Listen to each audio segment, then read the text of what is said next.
Bonjour à tous ceux qui nous rejoignent sur cette vidéo dans laquelle je vais parler de la réussite en maths et de l'élément fondamental qu'est la bienveillance de celui qui enseigne.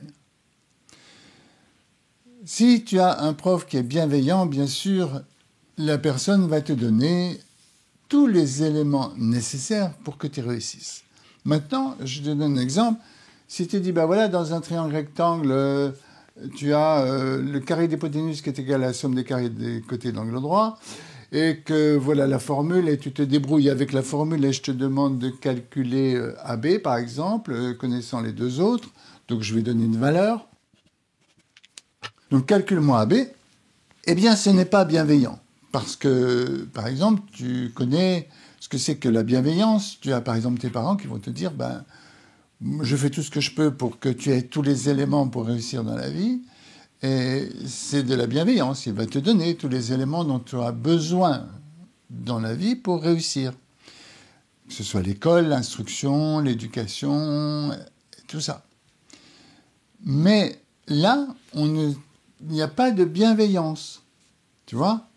Il y a quelqu'un qui fait un truc un peu mécanique, si je puis dire, pour rester simple. Comment veux-tu après réussir l'examen ? Eh bien sûr, on va te demander de faire des exercices et tu n'as pas ce qu'il faut pour faire l'exercice. Tu n'as pas tous les éléments. Eh bien sûr, dans les cours que je fais, sur les cours vidéo que je fais, tu trouves absolument toujours ces éléments-là. Tu vois, tu dois avoir au moins un prof bienveillant, il va te montrer quand même cette partie-là. Et donc, dans les cours que je fais, tu trouveras toujours toute cette partie-là, tous les éléments nécessaires pour que tu réussisses, et tu trouveras également ensuite une série d'exercices progressifs qui vont te permettre après de réussir, avec leur corrigé.